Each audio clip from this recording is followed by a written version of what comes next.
فراموش شدم، شاید دلت تنگ برام، شاید بیداری مثل من به فکر اون خاطره ها.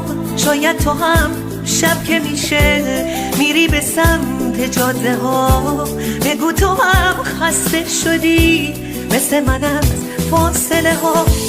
با هر قدم برداشتنت فاصله بینمون نشست، لحظه ای که بستی در رو شنیدی قلب من شکست.